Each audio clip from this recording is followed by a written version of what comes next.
Here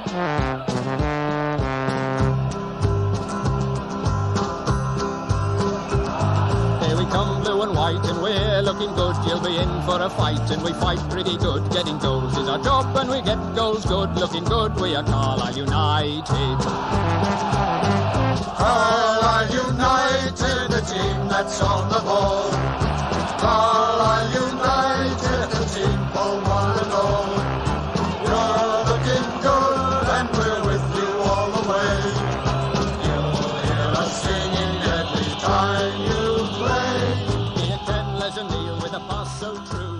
Hey, it's good to be back, isn't it? Back in action for the Blues this last couple of weeks. It's been fantastic. Hello everyone, welcome to the Brunton Bugle, a podcast focusing on the trials and tribulations of Carlisle United Football Club. From Grant Smith to Richard Sendall and Lee Madison to George McVitie, we've got it covered. This is episode 35, and today we're going to take a look back at the last two games. United's first two games back after the extended COVID and weather and power cut related delay we've had to the season. We'll be looking ahead to next week's midweek game against Leyton Orient at Brunton Park. And as usual, we've got the usual roundup of news updates, what ex-United players have been getting up to. We've got a little quiz for you again once more.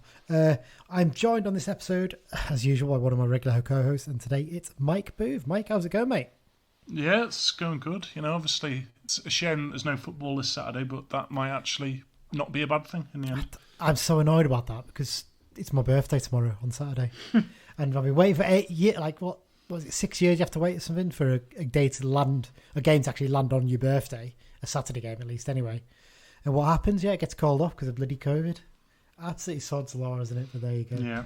I was looking forward to having a few cans sitting down watching the match, but no luck, I'm afraid. I think before we get started, I just to mention, obviously we've been running the bobble hat competition over the last few weeks. I haven't had a chance to collate all the entries together yet, so we're not going to announce the winner on today's episode. It's going to be next week's episode that will announce the winner for everyone, including the runners-up who get the badges as well. What I'll do first is, Mike, before we get into the news, last couple of episodes we've been doing little quizzes, haven't we? Where you've had to try and guess players and based on certain quiz questions, and you didn't do too well last week, I think it's fair to say. But I was saying to you before we started recording there, I think I was probably a little bit harsh in giving you a question with a lot of players well before your time of watching Carlisle United. Yeah. So this time what I've done is I've worked out another one. I think this is a really good one actually. So back in 2004, 2005, as you may remember, that's when what used to be the third division became what it is now, which is League Two. So the EFL basically restructured, didn't it, for the Championship, League One and League Two. So the fourth tier became League Two.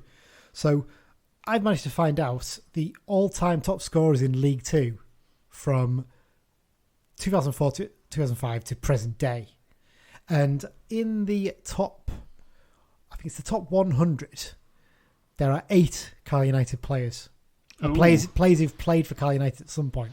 And I want you to guess who those 8 players are. So we'll do that at the end of the episode, but to give you a little bit of time to think. But there's 8 players in total that you've got to guess, essentially. So we'll come back to that at the end of the episode. Okay, so with that out of the way, let's get straight into the news then, Mike. So first up, for once, we're getting a bit of news before we record, aren't we? Because normally what happens is me and you sit down and record, so there's not really much news happening, is there? And then, what do you know, a game gets called off or, player signs, something like that, literally 20 minutes after we finish recording. Thankfully, for once, they've been very kind, and Chris Beech's Zoom press conference took place this morning. I don't obviously no game to look ahead to, but he's obviously given the press a bit of things to talk about ahead of the weekend. Unfortunately, it's a bit of bad news, isn't it, Mike? And a couple of injuries have been confirmed by Beech. So we've been wondering, haven't we, over the last couple of weeks, whether Morgan Feeney maybe was self-isolating ahead of joining the club, or maybe been in contact with someone who had COVID or something. But actually, it turns out he suffered a broken foot in training, hasn't he?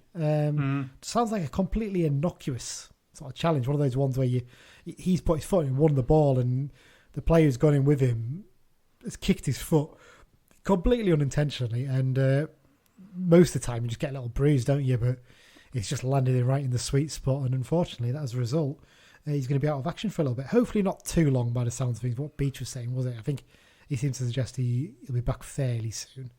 But also, in the same training session, completely another freak accident, teenage winger Jamie Armstrong, one of the first-year pros, suffered a broken ankle.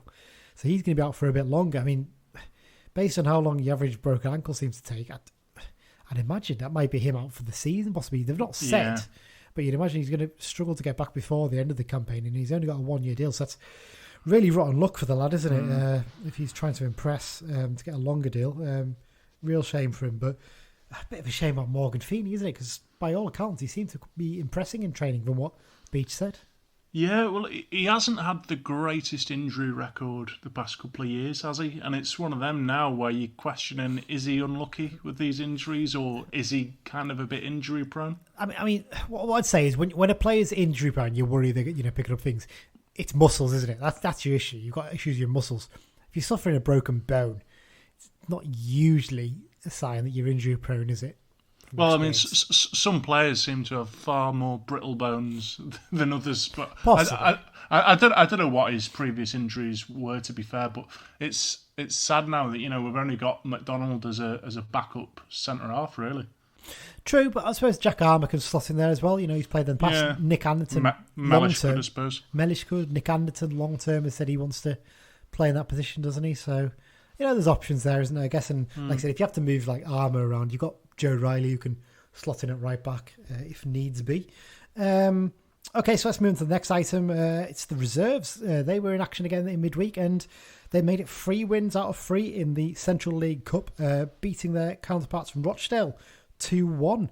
I think they won the other games, didn't they? 5-0 down in Rochdale back in December, and I think they beat Fleetwood in the other match possibly as well. So doing pretty well. I'm not sure how. I'm guessing that probably means we're through in the competition, because I think there's only 3 teams in the league, isn't there? So we've just got Fleetwood left to play in the other fixtures. So yeah, I'm guessing we go through to the next round and play someone else. I don't know. I don't really know a massive amount about the Central Cup these days. It was an own goal from Connor Shaughnessy. Is it Shaughnessy? It's an Irish name. You're the Irish one. Oh, so you're the one who does the Irish accent, don't you? So don't even start doing that on here either before you even think of it.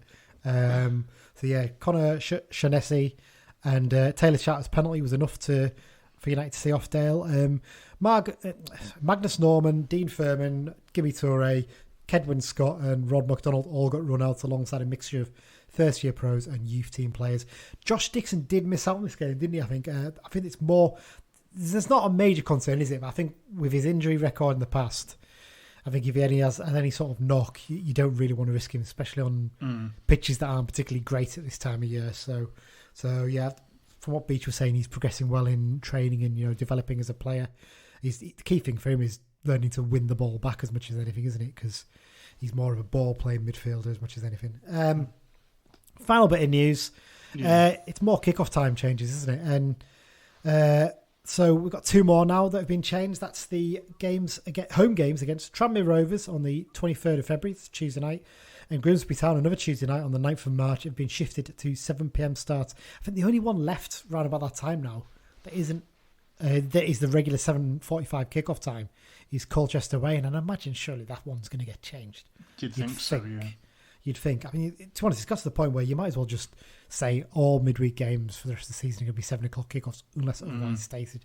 But the easiest way of doing it, wouldn't it? Although it doesn't inconvenience the fans or anything particularly, but No, but I'll get on to a point about that in a minute when we talk about the Forest Green game. So we're still waiting for the games against Cheltenham and Newport to be rearranged. Obviously, the Cheltenham game this weekend has been postponed due to COVID. That was announced, I think, after we recorded last week.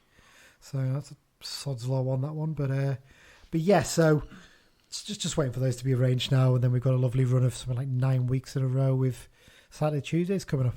Can't wait for it. Well, let's get on to the match reviews then, Mike. We're going to, rather than sort of do each match in one at a time, we're just going to do it in one go, really. So one win over Exeter, 1-0 on the Saturday, and then a 2-1 defeat against Forest Green on the Tuesday night. Mixed bag on return to action in the league. Solid, hard-earned win over Exeter, and probably I think you'd say a slightly leggy performance in actually what was quite a tight game against fellow high flyers at Forest Green that saw them run out 2-1 winners a few days later. Those 3 points from 6 leaves United in third place on 42 points from 23 games, with just 3 points behind second place and first place Forest Green and Cambridge. But obviously the Blues have still got at least 2 games in hand on every team around them. They actually have 3 games in hand on both Cambridge and Forest Green. The only team they haven't, other than that, is Newport, where they've just got the one game in hand, but obviously we've still got to play Newport. Let's start with the Exeter game, sort of briefly touch on that one, Mike. This was a really good defensive performance, wasn't it?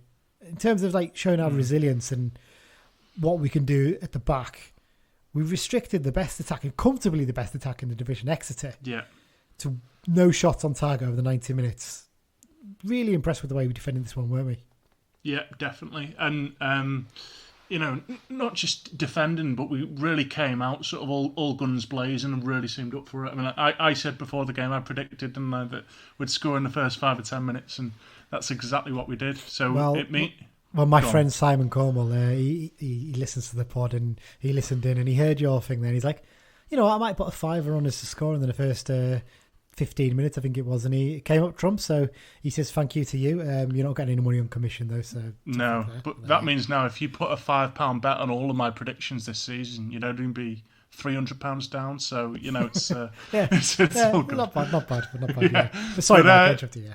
Yeah, we're kind of going off on a tangent there, but Jack Armour's pass for that goal was just top notch, and that's twice. I mean, that isn't technically an assist, is it? Because it rattled around a few other players before it hit the back of the net. But that's sort of 3 goals now. There's that one, one away at Walsall, and there's that one that he set up Patrick for in the home game. I can't. Mansfield, I think it was. Off the top of my head.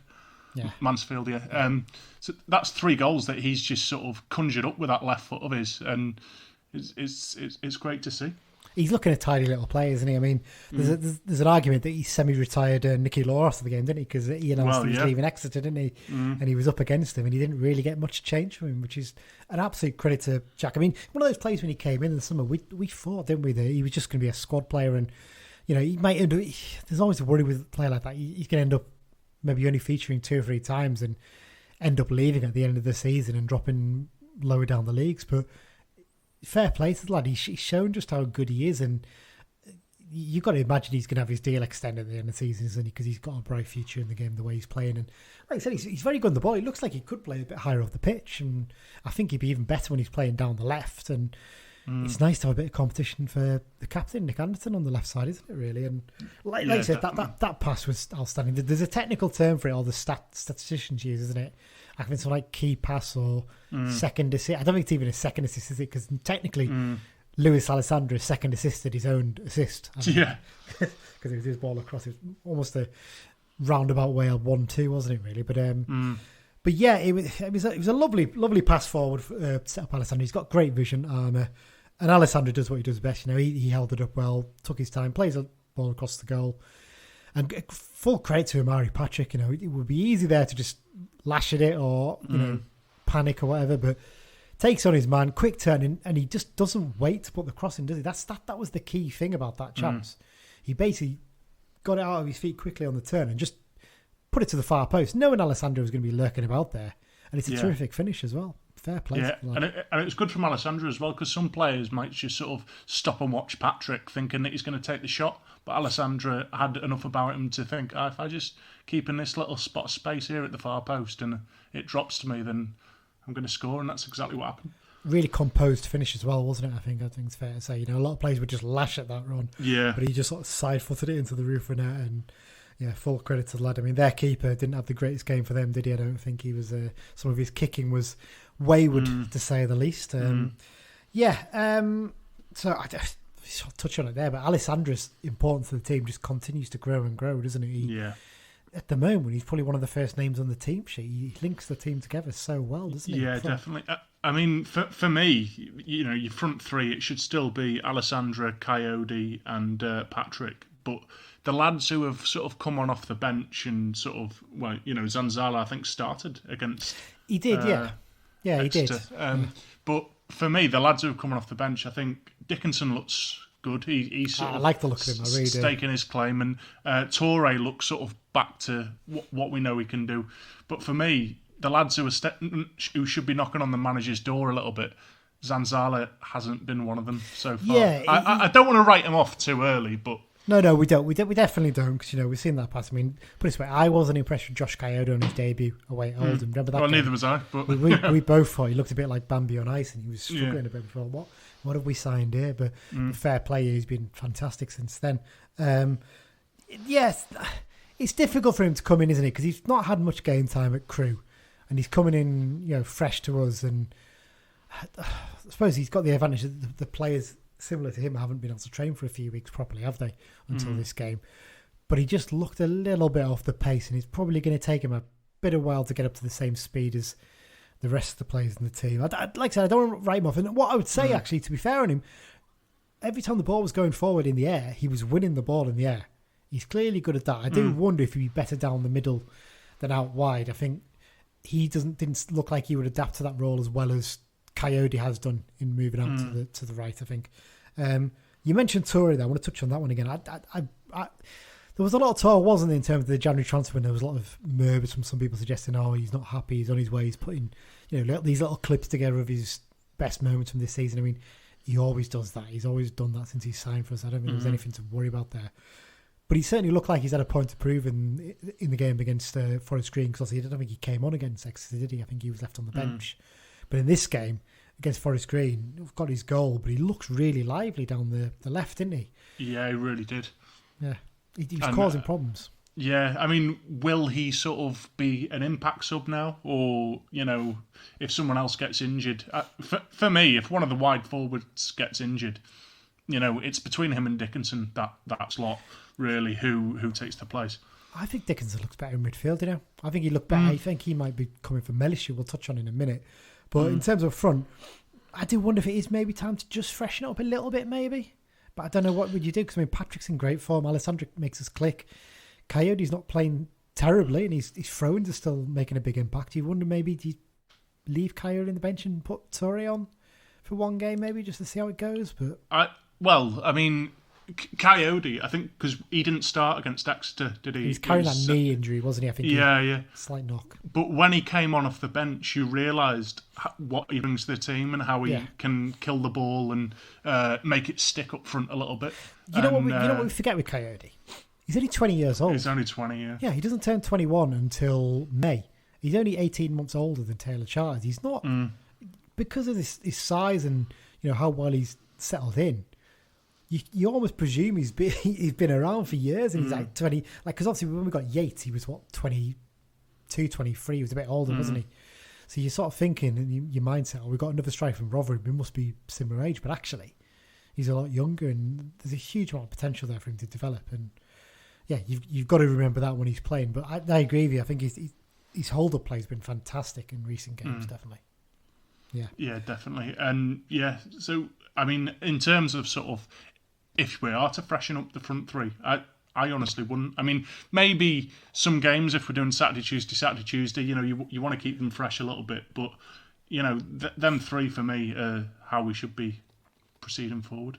Yeah, it seems at the moment he's trying to get as much out of Patrick in games, isn't he, till about the hour mark? Just get him running at them and burn himself out, and then throw on the subs then. And well, that's the thing. I mean, imagine if you're a full-back and you've had Patrick running at you for 60 minutes, like at full pelt, and then Gimme Torres coming on, or Ethan Walker. Exactly. Really, you're not going to be happy about that, are you? Really? No. Spoiled for choice, aren't we? Really, at the moment. Definitely. You mentioned John Mellish briefly there. Getting a little bit of stick again. Well, maybe not stick. Maybe people are worried that his performance is dropping off. He hasn't scored for a while. I mean, I don't think he's played as badly as some people are making out. I think he's playing okay. I don't think he's played at the same height he was, he was suspended, wasn't he, for a game? I think it was before Christmas. Pre that, I think he's not quite hit those heights again yet. But what I'd say is, the last couple of games, he's looked not a little bit off the pace in the first half of the games, but then second half he's come out and he's been right at it. I thought second half of the Forest Green game, he had a real good go and he was driving us forward. And there's a couple of times the first half he did drive us forward as well. And he just, all he needs to do is learn to play the pass. And that's something you can coach into a player, isn't it? I'm sure you can. But there's just a few times where he got the ball forward and you could see his eyes lighting up thinking, I need this goal again. And he was trying to get into the box and just hit it. But you think to yourself, just lay it off to Patrick and get yourself into the box then and get on the end of whatever's coming. That's what you want to see from him. But I don't know what your thoughts are in terms of Mellish at the moment. Well, I mean, Beach seemed to strongly insinuate, shall we say, that Mellish was one of the players who had COVID. We don't want to say players definitely have, but all the... he didn't say it directly, but he's given enough hints to suggest he was one of the players. Yeah, and to be honest, it kind of looks like he has... Mellish's sort of main attribute, what he brings to the team, is his running. He just does not stop running. He does not stop hassling other players, and he's just constant, and he just seems a yard behind where he was before this. That. It's almost like he can do it, but he can only do it for a limited time at the moment. It's almost like once he hits that hour mark or so, he's struggling a little bit. Whereas previously, he was running for the full 90 or 120 as it was. Well, yeah, in the FA Cup against Hayes. Is it worth giving him a little break? It's one of those ones. You seen we've mentioned there, Dickinson's come in and done well against Forest Green in that position, hasn't he? Yeah, I mean, I think so. I mean, at the end of the day, maybe if Beach sort of said to him before a game, look, you're getting 60 minutes today. I want you to run your balls off for them 60 minutes. Do you know what I mean? Like, I'd rather have him at 100% for 60 minutes than at 70% for 90 minutes. And I think, if we could just sort of manage him almost like, a player who's come back from a long-term injury a little bit. Because it's not as if we don't have other players sort of to choose from. No, absolutely not. Like I said, I agree with you. I think Dickinson's looked good in the couple of games he's played. He looks sharp. He looks like he can pick out a pass. And I think he's one of the few players you put in the team and you think to yourself, he can have a dig from distance. Because it's the one thing we do lack in the team. We had a lot of long shots in the last couple of games that were, P-rollers basically, weren't they? Straight to the keeper and, very easy saves for him. So, yeah, it's one of those ones you do wonder, maybe we do need to freshen up just a little bit, possibly, in there. But be interesting to see what Beach does. Just one quick more thing there in terms of players. Got to mention Joe Riley. I know you said he was maybe looking a little bit invisible maybe a couple of months before Christmas. You were not going to let me forget that I said that, are you? Absolutely not. That's sticking. I think he's been fantastic in the last few games. Particularly last two. He looked excellent. He looks like the player we thought we were getting. He's lively. He gets about the pitch so much. He harries players. He's almost like I'm trying to think of a player to compare him to we've had in the past. Like a sort of tigerish sort of Tom Tyro, but he's got a little bit more about him in terms of the way he can play on the ball. I'm talking about his size and he's quite diminutive, isn't he? He's not a big lad, but he gets about, and he did brilliantly to set up the goal against Forest Green, didn't he? To win the ball and then get into the box and drive forward. Yeah. He's one of those ones, like we've mentioned there, you've got to remember, he's barely played football before he came to us. He's been out with injuries so long, and he's been only in there every so often for Man United when he first broke through there. So, yeah, fair play. So I think he's done really well. I don't know what you think. Definitely. He really has. And, you said sort of he was lacking before Christmas. I think, to be honest, ever since I said he's looked a bit invisible, don't you take credit for it? Don't you dare take credit for that. I think he's listened to the podcast. He's taken my constructive feedback on board, and he's really sort of made himself Mr. Visible, and he's everywhere. He's the opposite of invisible. Do you know what I mean? Like, and that's great to see because I say this pretty much every week, don't I? But you've got a guy who kind of sits the deepest of the three, and you've got Mellish who probably gets the furthest forward out of the three, and Riley just kind of does a bit of everything, and he's fantastic at that, and he's critical to the way that we play. He buzzes between the two of them, doesn't he? He just gets it on the pitch and just causes a little bit of chaos in a more refined way to what Mellish does, really. I'd like to see him take some free kicks as well, because he's a good set piece taker, and I know we've had direct free kicks is something that really annoys me. I guess Dickinson will be able to take them now as well, but it'd be nice to see Riley maybe have a crack on a couple. Quick mention, I think, just talking about teams. The Forest Green, I've got to say, probably the best side we played this season, I think. Really, really impressive on the way they played, and they played some nice football, but they also did the dirty side of it really well, didn't they? They were prepared to get mucked in, and a little bit of the dark arts, I mean, you look at the stats for the Forest Green game. One of the ones that stands out for me is fouls. They only committed 7. We committed 24. I think probably about 12 of them came in that last 5 minutes when they were just winning free kick after free kick to run the clock down. And it's annoying, but if the ref's going to do it, you play that way. I mean, I'll pick out some of their players really as well. I was really impressed with Odin Bailey, who scored the free kick. I mean, none of the guys from the Heavens Devils podcast call him God of Thunder, Odin Bailey. Really impressed with him. And Cargill, I was really impressed with him as well, and Nicky Cadden, I think he looks a really, really good player. I know there's a bit of interest in him on deadline day. I'd imagine they're going to be right up there with us at the end of the season, I think, in terms of challenging for the title. Definitely.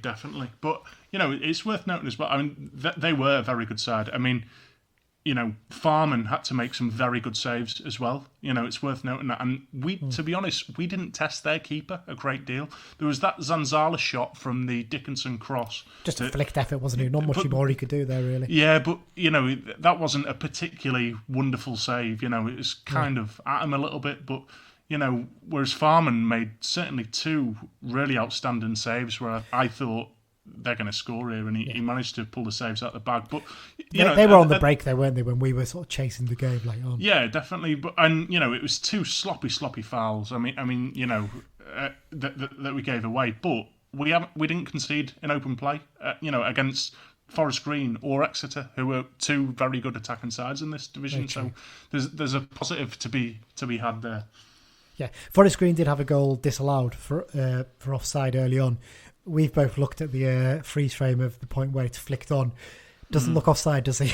He looked like it was one. It was a very close one because Hayden was sort of coming back very quickly, and there was just a slight crossover point, and he might have just been leaning off. The angle's not very clear, to be fair, on the video, but it's not as clear cut as you'd think, or as it seemed at first, did it? Well, speaking of offsides, there was the offside in the Exeter game as well, and at the time, because the linesman took forever to put his flag up, and it looked, first time I saw it, looked miles offside, but having seen the replay, it kind of looks like he was level up a little bit. So I think he wasn't. I think when you watch it very carefully, I think Bennett gets back just in time. It's close. It's very close. It's Bennett on the far side. He's nearly playing Bowman on.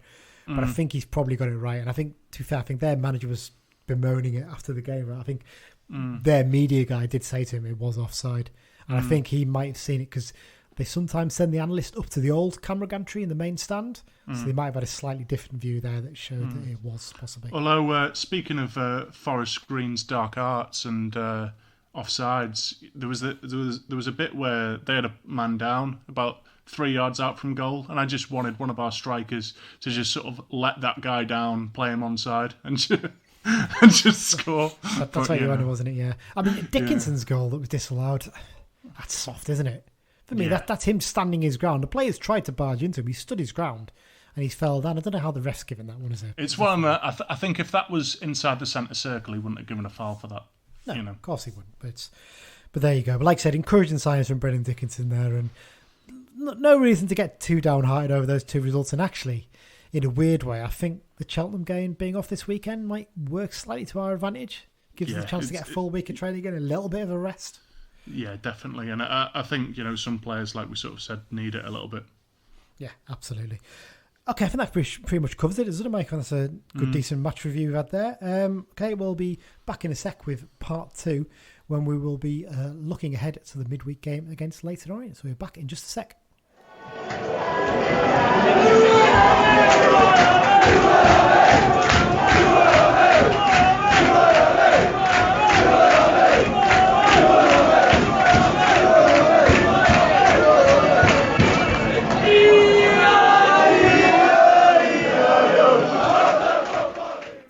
Welcome back, everyone. We're back into part 2 now.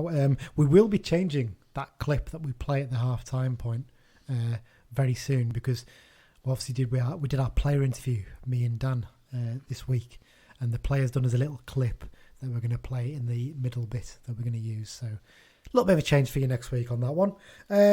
Okay, Mike, then let's start to look ahead to the next game.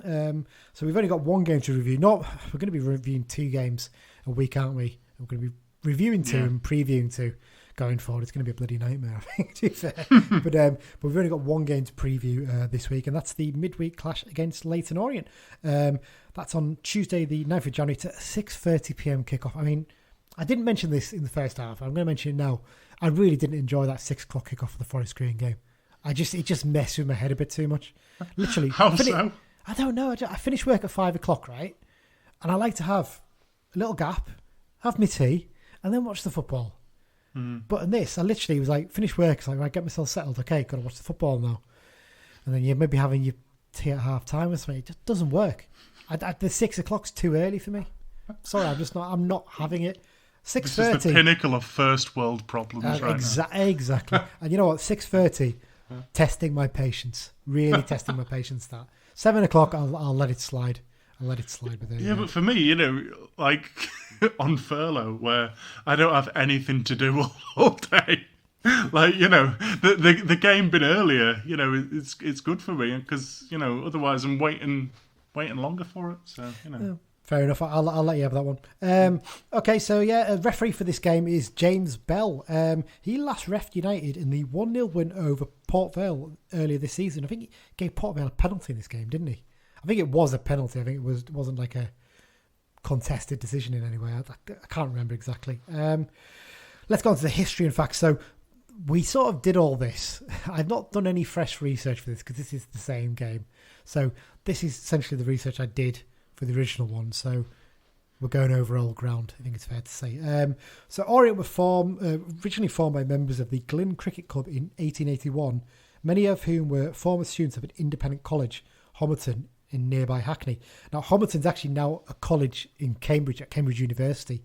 An annual fixture actually takes place between the college and the supporters club team every year. So there's a nice little tradition going on there, going back to the past. So obviously, we talked in the first half of the season about how many clubs have changed their names during their history, and I don't think there's many who could come close to Leyton Orient in terms of the amount of times they've changed the name.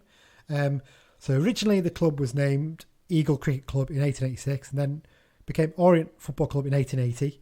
The choice of name of Orient, funny enough, came from one of the players, Jack R. Deering. He was an employee of the Orient Steam Navigation Company, which later became Peninsula and Oriental, which is, of course, P&O. If anyone's got the ferry over to France before, they'll know P&O are. The name was then changed to Clapton Orient in 1898. It was a cynical attempt to gain support from a more affluent area, although there actually was already a Clapton FC in existence at that time. The name was then changed to Leyton Orient after the Second World War. The name was changed to just Orient FC in 1966. It was only switched back to Leyton Orient in 1987. So quite a recent change back to their current name, isn't it, Mike? It's one of those ones, isn't it? You don't see many clubs that go through that many name changes in recent times. I think we did miss one at the start of the season, didn't we? And I think you picked it up, and I can't remember who it was now, but there's been a fair few name changes down the years. I think traditionally we sort of think of Leyton Orient as a club playing red and white. You probably think of that iconic sort of checkerboard kit, don't you? The Croatia-style one. But actually, they played in blue and white up until 1967. I think they played in red and white before the war, but they changed to blue and white after the Second World War. But it was only when they changed the name to Orient FC that they changed back to red. They're never bloody happy down there, clearly, are they? They just want to change things all the time. God, if that was our club undergoing that much change, there'd be riots. Can you imagine the complaints people would have? We kicked off enough when we went to a slightly navy blue a few years ago, didn't we? Remember people lost their minds? We're not wearing that colour. But there you go. Even like the average shades of blue, that people argue about that, don't they? What's Carlisle blue? So they started out in the Southern Leagues, quickly joined the Football League Second Division in 1905. I think their greatest achievement was getting to the First Division in 1962. Like United, they only spent one season in the top flight. There's only 6 clubs that hold that record in terms of playing one season in the top flight. Glossop North End, Leyton Orient, Northampton Town, Carlisle United, Swindon Town and Barnsley. There you go. They spent most of their existence playing at Brisbane Road, currently referred to as the Breyer Group Stadium for sponsorship purposes. But they were one of the 3 clubs, weren't they? They were in for the Olympic Stadium, Mike. I think kind of weird, wasn't it? It was like Spurs and West Ham were having a proper fight in the court over it. And then you just had this little Leyton Orient looking up to think, can we have a go? Can we? Any chance? And you can understand why, because they are the nearest football club to the Olympic Stadium, and West Ham made quite a major move in terms of distance to move over there and basically encroach into Leyton Orient's catchment area, if you want to call it that. I think they did take a legal challenge against it, but I think they had to settle out of court. I think the Premier League gave them a payment or something in the end, basically just to keep them happy. So look, we don't want anything to come out of this. Just that this, say West Ham have got the stadium. I'd be happy with that. and I think they settled for that in the end. Most of the last 20 years, they spent actually at League One level, but up until 2017, under their Italian ownership, the club became quite a mess, didn't it, really? I remember it was just a shambles. And I think you mentioned before, they had a lad who used to play for Liverpool on the books, didn't they, for a while? What's his name? Yeah, he was on like 20 grand. Desena, wasn't it? Desena, that's the one, yeah. He was on like 20 grand a week or something, Daft. Yeah, absolutely insane. You think that at this level to play on that much money. I think that might have been at League One level, but even then, it's still a ridiculous amount of money. They ended up relegated to the National League in 2017 after 112 years as a Football League club. 2 seasons later, they were back in the league under the stewardship of Justin Edinburgh. Sadly, passed away that summer, though, didn't he? Had a heart attack. I think it was when he was out covering the Liverpool Spurs Champions League final, because he's obviously a former Spurs player. I think he was doing a bit of TV work for them. Celebrity fans, we've mentioned this before. Comedian and former host of Win, Lose or Draw and In Bed With Me Dinner, Bob Mills, one of them, and the Lloyd Webber, bit of a mouthful there, the Lloyd Webber brothers as well, famous obviously for their musicals. Head to head, not changed since obviously with the game was supposed to be played a few weeks ago. We've won 22, we've drawn 14, and we've lost 20. We don't play them that often, actually. I thought we would have played them a lot more often, but I suppose it's one of those ones in the early days. There was the Southern Leagues, wasn't there? And they would have been in those, so slightly different. United haven't lost in the last 5 fixtures against the O's. Prior to that, they lost 4 in a row, including the 5-1 defeat on the opening day of the 2013-14 season. A game that I think Lee Miller got sent off, didn't he, for seemingly... It kind of looks like he launched one of their players onto the gravel track around the edge of the pitch, but actually, when you watch it back, it's just a coming to, isn't it? And he sort of shrugs him off and he lands down the lad quite hard. Probably a bit of a harsh red card, in my opinion. They might disagree. Last time we met, it's a game that we both went to, wasn't it, Mike? The 1-1 draw last season. We didn't get to play them in the home game. It was they scored from the penalty spot, and then we equalised through Jack Iredale in the second half. Yeah, Branthwaite conceded the penalty. He did, didn't he? He didn't have the greatest game in this match, but it wasn't a penalty, to be fair. But... no, it wasn't. Absolutely never a penalty in a million years. But that was the game. Famously, we got stuck on the train on the way back, didn't we? And your Austrian friends that you presume were German. Very typical of you there, but there you go. Okay, well, let's get on to the general sort of preview chat of the game. We expected the O's to have quite a solid season, didn't we? And I think they haven't really disappointed. Probably done a little bit better than we expected, maybe. I think their summer recruitment wasn't particularly thorough. There wasn't massive changes there. They've not really changed a huge amount since they were promoted, I don't think. Currently find themselves in 10th position on 37 points with a record of played 26, won 11, drawn 4, lost 11. Goals for 34, goals against 29 with a +5 goal difference. No team has lost as many games as the O's in the top half, but they're not far off one of the top teams in terms of number of wins as well, to be fair. They don't draw many, I think it's fair to say. Their recent form, quite similar to us actually. They're just below us in the last 6 games form table. So they've their last 6 games, they've won 3, they've drawn 2 and lost 1. Sorry, drawn 1 and lost 2. They haven't actually won in the last 3 games though. Their last time out they drew 0-0 with Crawley, despite being down for 10 men for an hour of the game. Their last win came 4 games ago, a 2-0 home victory over Morecambe. Their manager, Ross Embleton, I've mentioned this before, he's been through the mill, I think, over the last few years. He was Justin Edinburgh's assistant, had the emotional job of taking over for Edinburgh when the club got back into the league. Did okay to start with, but they decided they wanted someone else in. Brought in Carl Fletcher. His reign was an absolute disaster. It lasted 29 days, and Embleton was brought back in as a caretaker and then given the job permanently. So he's still in charge. He's doing okay at the moment. I think, he's one of those ones, isn't he? He's like a name you've probably not really heard of much really before he gets that job, have you? But fair play to him, he's earning his right to do well as a manager. Similarly in the way that Beach got our job, isn't it, really? A lot of people sort of raise their eyebrows when he gets the job, but actually doing solid enough. In terms of the squad makeup, not packed with names you might know.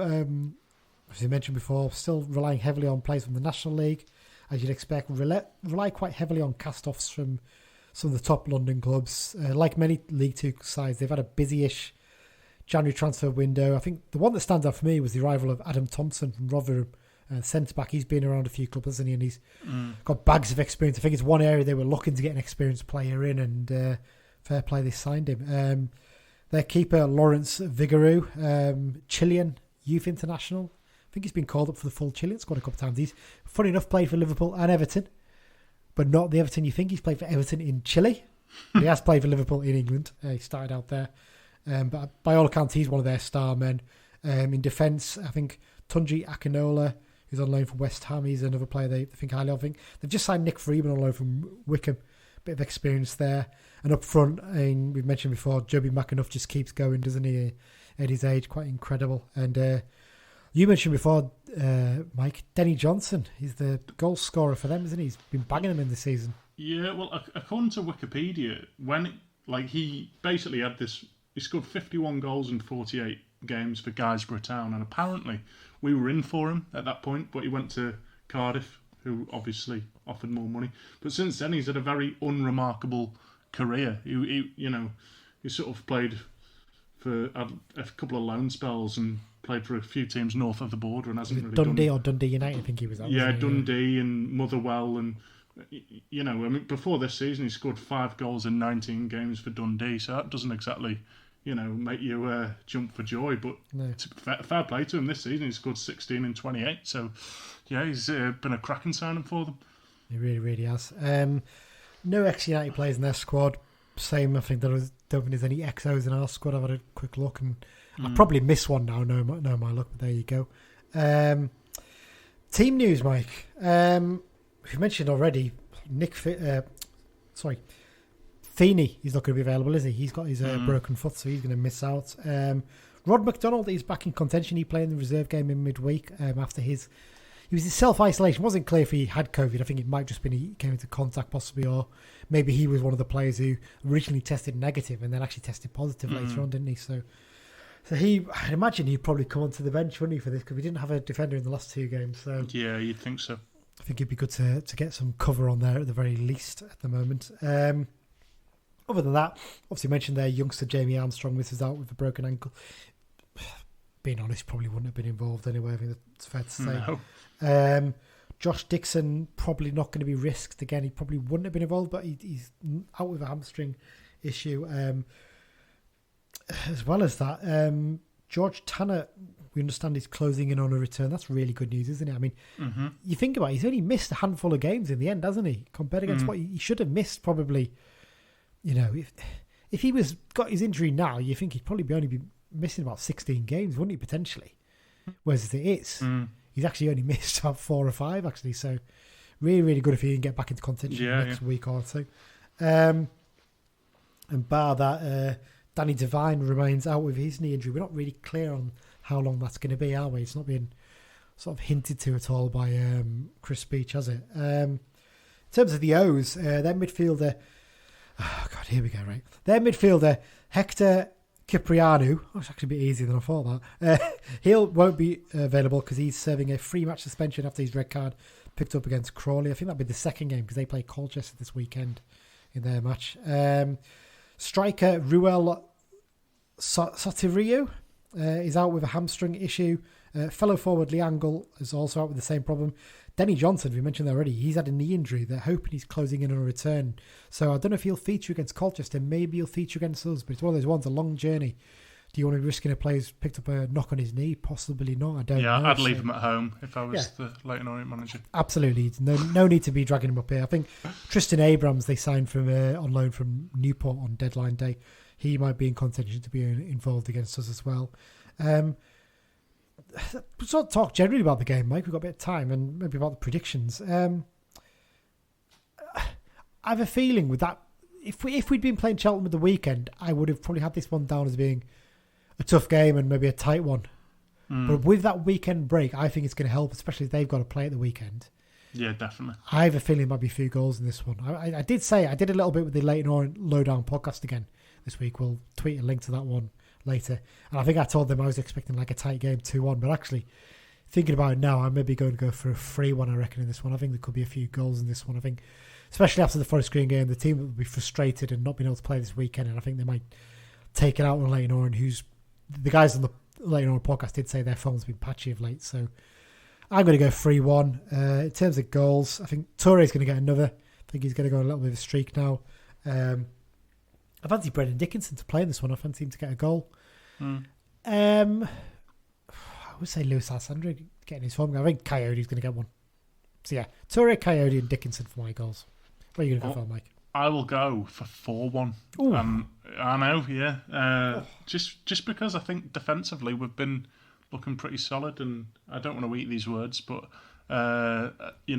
attacking wise, there's that many players kind of knocking on the manager's door now.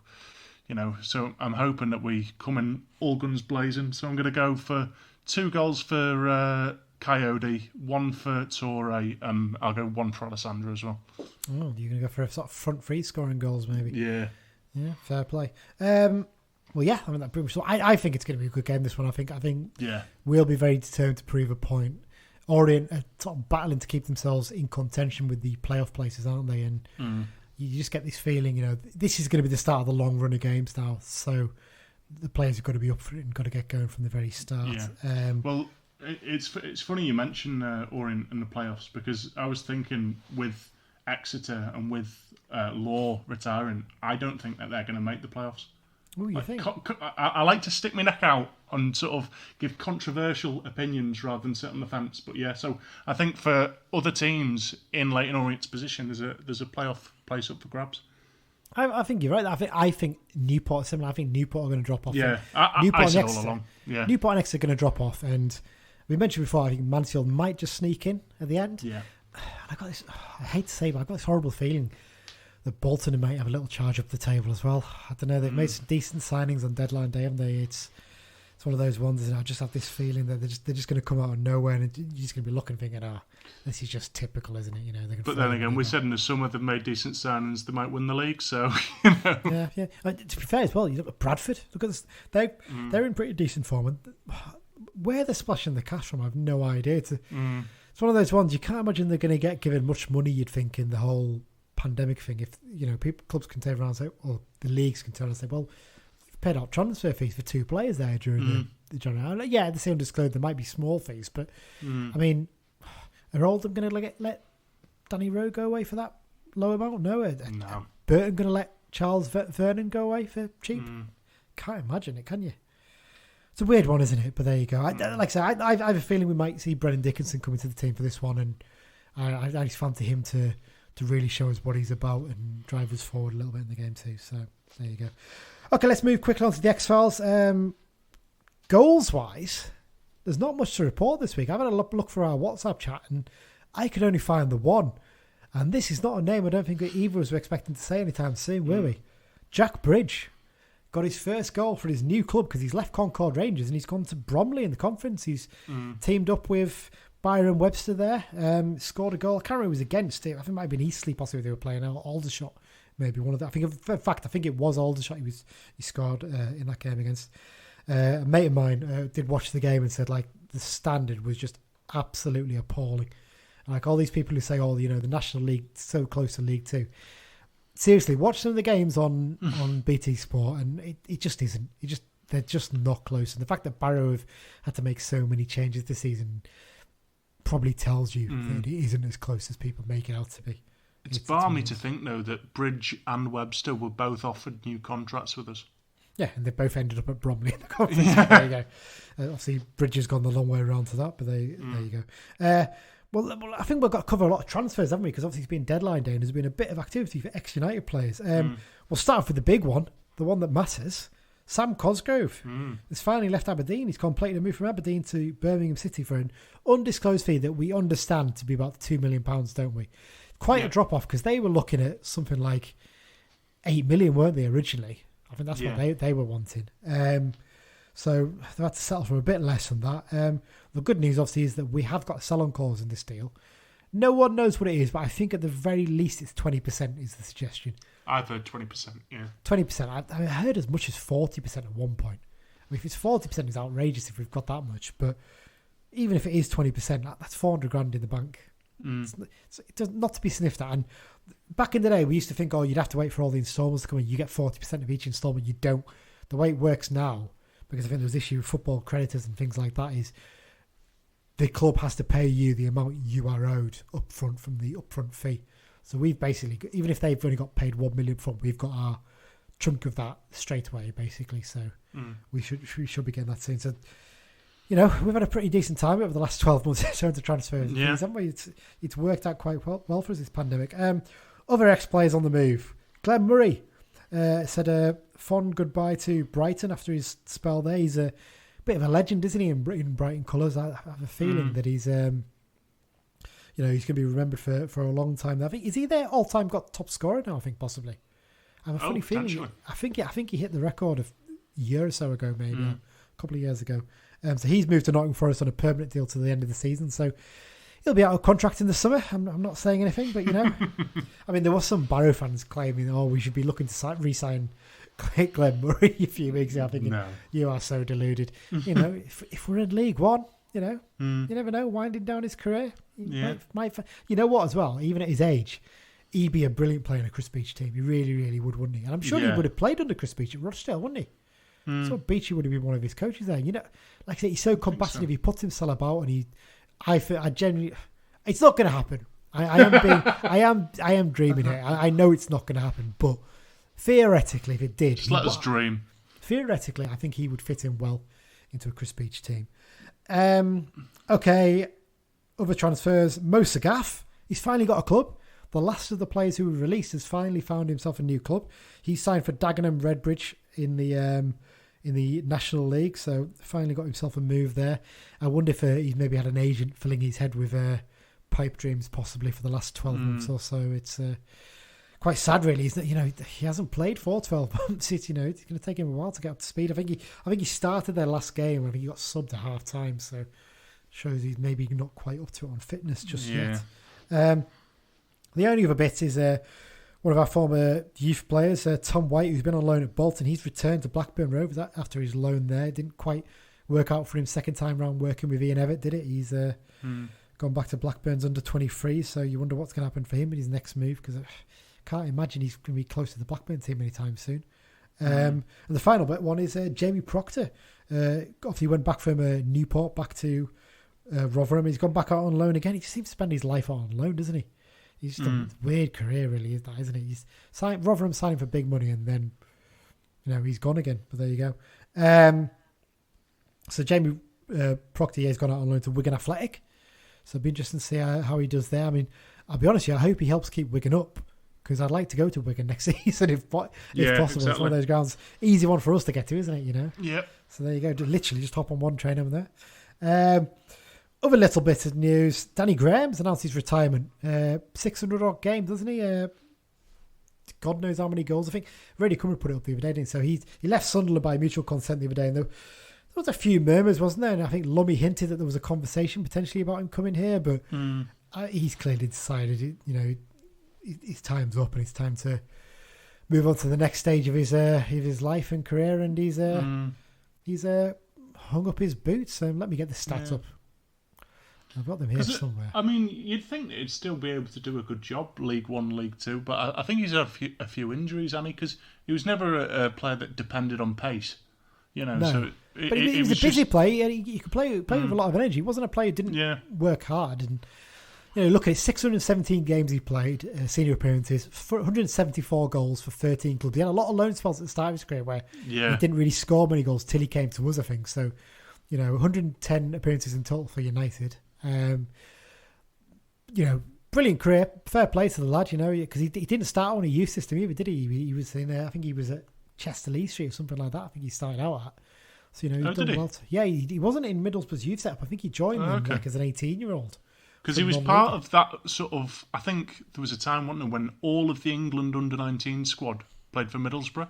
I think. Yeah, loads of them did. Yeah, and he was one of them, wasn't he? But he wasn't one of their youth products. He basically signed him from non-league, and they reckon that's why he reckons that's what helped him, because he was so used to being kicked about by you know, bricklayers and what you call them, plumbers at weekends. So, you know, fair play to that. And, you know, all the best to Danny. You know, I think some people are sort of saying, "Oh, I wouldn't have him back. He was a bad attitude toward that." I don't think he was that bad towards the end. I think we were just a crap side towards the end of his time with us, and he faced the brunt of it because we weren't really supplying him with chances. Really, he's one of them players that there was two different Danny Grahams that played for us. You know, there was when he was scoring, he was, you know, there was no stopping him, but when he wasn't scoring, his head just dropped, didn't it? And he just sort of didn't have wasn't as up for it, and it's a shame. But yeah, when we first had him on loan, I think he scored like 7 and 7, didn't we? And I think when he we got 9 managed in to 16, make it permanent in the.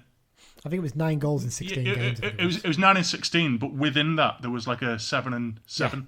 I seem to remember. And Kevin Garner was when we signed him permanently, I thought this is one hell of a signing, really. And and he scored a load of goals in that 07-08 season in the playoff run. Yeah, and to be fair, his goals in the season after, he didn't score as many, but his goals did help keep us up that season. To be fair, so, yeah, and of course scored with his arse against Leeds. He did indeed. Final little bit of news. It's an ex-manager bit of news. Someone who's been linked with the Kilmarnock job. It's Stephen Presley. Interesting one, this one, isn't it? I've seen a few fans giving a bit of stick, and look, I don't think he was a particularly great manager for us, and I think he probably tried to be a bit too clever and tried a bit too much of the playing out from the back, because his ideas weren't too dissimilar to Beach in terms of wanting to press and be high energy. I think his problem was he just wanted us to play a bit too much football at times. That was his issue. He might do all right at Kilmarnock. It's one of those ones, isn't it? It might just be a club that suits him. And we've had a lot worse managers than Stephen Presley, put it that way. And good luck to him if he comes in there. And you've got to give him credit. He signed Aaron Hayden for us. Yeah, he didn't play him as much at the start, but he was settling in. He gave Jared Branthwaite his chance. He spotted Jared Branthwaite and said straight away, give him a professional deal. That lad's going to go really, really far. So you've got to pick those bits up. But there you go. Yeah, so there you go. That's the last bit of news there. Okay, Mike, then before we finish up, let's do the quiz then. So looking for 8 players who are in the top 100 all-time goal scorers in League Two. So that's League Two since 2004-05 when it became League Two in its name, in that sense. So there's 8 players in there who've played for Carlisle United at some point in their career.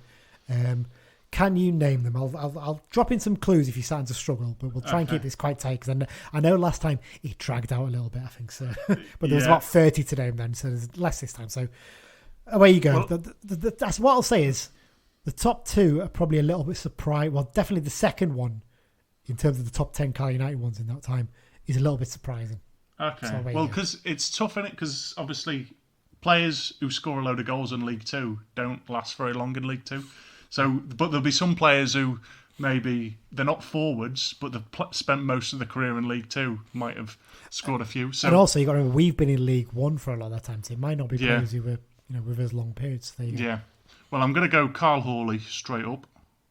He's not in there. Is he not? Okay. You got to remember is he scored for 26 goals for us. What I'll say is, I probably should have given this as a hint maybe, but one of them is the 100th in the list, right? He's on 36 goals. Okay. So it's got to be more than 36 goals or more scored at this level. In league games, that is. And the one who's top is on 62 goals. They're 19th in the overall table. So Carl Hawley is wrong. I think he scored, 24 for us, I think it was. 26. 20, did I say 26? I think it's 26 or 24. In fact, no, 26 was including cup goals. I think it was 24 in the league. And I think he only scored maybe a handful after that because he played a lot on League One level. So Carl Hawley's not one of them. So that's one guess down. I'll say Nicky Adams, because he's been in this league a hell of a long time. I think you're trying to be a little bit too clever. Nicky Adams is not one of them. No, he's not. He doesn't score many goals, even Nicky Adams. You got to remember that. He sets a lot up, but he doesn't score many. See, I don't think Glenn Murray would be there, would he? No, because I think a lot of his were top before that. I mean, he spent a little bit of time down this level, but he moved up. I think he's just outside the top 100 from what I remember. Okay. Grant Holt wouldn't count, would he? No, he would not count. No. No. Well, he had a trial with us, so I'm really struggling here because I've named all the big hitters straight away, and none of them are right. So right, what I'll say is, okay, of the names there, giving you some clues here, 5 of them played for us under the Keith Curle era. Okay, there's a clue for you. Jason Kennedy. No. Again, you're trying to be too clever. You're really trying to be too clever. He did score a lot of goals, Jason Kennedy. I don't think he scored that many at his other clubs, though. I think he scored quite a few for us, but he wasn't a free scoring midfielder at other clubs. Well, I'll go for a double header of Abire and Asamoah. You're right with one of them. In 3rd place, so actually 47th overall in the League Two all-time top scorers, Jabo Abire with 48 goals. So you got one there. Yeah. Derek Asamoah is not in there because actually he spent a lot of time playing at much higher level than League Two. I don't think he spent much time at League Two. Obviously, Charlie Wyke would be nowhere near, would he? No, you're right. Charlie Wyke's one of them. Oh, was he? 38 goals at this level. Okay. There you go. He scored quite a few for us. He must have scored a few when he was on loan at Hartlepool as well, I think, possibly in Wimbledon at this level. I think he played for too. So he's got 38 goals at this level, Charlie Wyke. So he's fifth out of the Carlisle United players, 85th overall. So how many more Keith Curle players? So you've named Wyke and Abire. So there's 3 more to name. Ooh. I think of players who probably play for a lot of clubs at this level potentially and things like that. Right, I'll give you a clue. So so of those 3 players I've just mentioned, one of them's the top one and he's a striker. One of them is probably gives away. It's striker come winger. And one of them's a midfielder. A midfielder one you should get straight away, but maybe if you don't. A midfielder under Keith Curle? Yeah. That's supposedly scored more goals than Jason Kennedy. Easily scored more goals than Jason Kennedy. Jamie Devitt. Jamie Devitt, yes. Jamie Devitt's 4th. He's got 45 goals at this level. 58th overall in the top 100. All right, okay, so the striker come winger... But the striker bit is a big giveaway because he likes to think he's a striker, but he's better out wide, I think, for us. At least he was. He was on loan originally. No, I am desperately sure. Right, I've got to give you that one, because you're never going to be able... Hallam Hope. Yeah. Of course. 37 goals he's on. He's 92nd in the table. 6 overall, the Carlisle United ones. If you'd have said Keith Curle had a really weird obsession with him, I would have got it straight away. Yeah, you probably would have got that one then, wouldn't you? Okay, let's try and hurry this one up a little bit more then. Right, the bottom 2, I might as well try and give you some clues then. The bottom 2, one of them played against us in a very recent game. Oh, very recent, you say? Yeah. No. Didn't score. In fact, I don't think he actually scored a goal for us, I should say. I haven't got a clue. He's a youth product. Oh, did he get a pro deal with us? He did, but he didn't play many games. Mark Beck? Nope. No, of course we haven't played Harrogate, have we? When I say very recent, I mean literally we just bloody reviewed the game today. Oh, of course, Ryan Bowman. Ryan Bowman, he's 97th with 36 goals at this level. Okay. Surprised me. I didn't realise he actually scored that many at this level, but he must have scored a few for Darlington and maybe Torquay at this level. I can't remember. But the one that's number 100, he was only on loan with us. He played 5 games, and I think he scored 3 goals in those 5 games. His name's alliteration. Is it Jake Jervis? It is Jake Jervis, 36 goals at this level. So he's the 8th. He's just inside the top 100 on the same number of goals as Ryan Bowman. So you need the top 2 now. Now, like I said, I think the second one might surprise you a bit more than the top one. The top one scored a goal in a playoff game. In fact, he might even scored a couple of goals in the playoff game. In a playoff game for us? Yes. Is it... but a striker, you say? Yes. Because I was thinking O'Sullivan, but he wouldn't have that many, would he? He linked up well with Devitt in the past. He linked up well before he signed for us, he linked up very well with Devitt. Oh, Sean Miller, of course. Sean Miller is the highest Carlisle United goal player who played for Carlisle United. He's the top goal scorer in League 2 in that period. He's 19th in the table. On 62 goals he scored at this level. There's quite a few, really. There's a lot of clubs at this level as well. Yeah, he has indeed. The next one, I'm going to have to give you a clue here, and it's a clue that's going to give it away. He still plays for us. Oh, okay. In our opinion, in mine, Dan's and yours, he's one of the key men for us this season. He makes us tick. Oh, Alessandra. Luis Alessandra, 57 goals at League 2 11 that time. He's 25th in the table. So obviously he's still rising because he's still scoring goals. So, yeah. But what you forget about Alessandra is he has although he's played for a lot of clubs, he's played pretty much most of his time at this level, hasn't he? He's always been useful, and he always chips in with the odd goal, doesn't he, when he's at clubs? So it's a fair play to him. So there you go. That's your 8. I think we didn't drag it out quite as long as the last one, but I'll try and find an even tighter one next time. So if you want to play along with your mates, whatever. So this is in the top 100 League 2 goal scorers of all time since 2004-05. There's 8 Carlisle United players, and those players are Sean Miller, who's 19th in the table with 62 goals, Lewis Alessandra, who's on 25th position with 57 goals. Jabo Obire, who's 47th with 48 goals. Jamie Devitt, 58th with 45. Charlie Wyke, who's 85th with 38. Hallam Hope, who's 92nd with 37. Ryan Bowman, who's 97th with 36. And Jake Jervis, who's 100th with 36 as well. So there you go, Mike. Drag that one out a little bit. But I mean, to be fair, it wouldn't drag out as long if I knew the answers. It would help, wouldn't it? It was very, very helpful indeed. Once again, mate, thanks for joining me.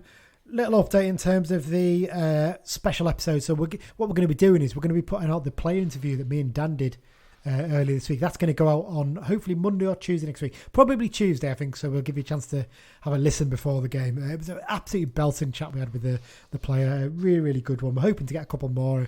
He seems to suggest from what he was saying to us that the players will be happy to, a couple of them will be happy to do it if they can. Really nice to talk to him about his career. Really interesting character. Interesting the way his career has developed. Not going to tell you what we're going to do is we're going to maybe drop a couple of clues over the weekend so you can try and guess who it's going to be. But there you go. Hopefully as well we'll be getting that kit special out the week after as well. It was going to be next week, but I think it's better to put the player interview out first because it keeps it nice and fresh, doesn't it? If you've got any comments or feedback or anything you'd like to suggest we discuss, please send them in via Twitter to @Brunton Bugle or by email to bruntonbugle@gmail.com. If you haven't already, please remember you can subscribe to the podcast via all good podcast apps including Acast, Spotify, Apple Podcasts and Google Podcasts. And as mentioned before, leave us a review if you can. 5-star review. You can say what you want in the text. Just give us a 5-star review and then more people will hear about it and they'll listen to it. You can say it's rotten if you really want in the text, just as long as the stars are 5. That's the key thing. The World Map of listeners, Mike, I haven't looked at this for a few days, so there might be some new ones in here. I suspect probably not. But it does look like actually because there's a higher number on there. So have we got any new countries? Oh, we have got a new country, Mike. Go on. We've got a listener in Argentina. Oh, there you go. First time we've had Argentina on the list. Looking down, I think that's the only new one. I don't think. Have we ever had an Argentinian play for us? I'm not sure. No, we haven't. We had an Argentinian on trial in the late 90s. I can't remember his name. I was looking it up the other day. It's a random name that comes up on Wikipedia. It shows up, and I'll maybe drop it on Twitter and see if people can remember the fact that he was on trial. But yeah, so that's the new country. Argentina is a new country on the list. Thank you to our Argentinian listener. If you are listening this long into the podcast, drop us an email. Let us know that you're listening. We want to know why you listen to us from Argentina. Are you an exile blue, or are you maybe an Argentinian who's taken an interest in it? I don't know. We'll never know unless you tell us. There you go, Mike. Thanks once again for joining me. Really do appreciate it. As I mentioned before, what we're going to do, hopefully, we'll get the interview episode out on Tuesday. And then the aim is to do a preview episode probably on Thursday next week and a review of the Leyton Orient game as well. Before we finish, you've got to mention as well the flag appeal that we've had. Brilliant start to this. I don't know if anyone's seen it on the Be Just and Fair Not Facebook group. We've been doing a little appeal to get some flags put up on the crush barriers in the Warwick Road and in the paddock as well. And I think as we've recording, I think it's up to about $2,500, isn't it? And the target was 500 to get one flag put in the Warwick. And the response has been unbelievable from people. Chris Beach has bunged in 50 quid as well. Yeah. The man in charge, what a guy. So there you go. We will. If you want to find out more about that, go on the Be Just and Fair Not group on Facebook. I think John Coleman's promoted it on Twitter as well, and we'll give it another plug as well. So if you can bung a little bit of cash towards that, we're going to hopefully fill all the crush barriers and whatnot with flags while the fans aren't allowed back in. Mike, thanks for listening. We'll be back next week for another episode, and up the Blues, and hopefully 3 points next Tuesday. Cheers.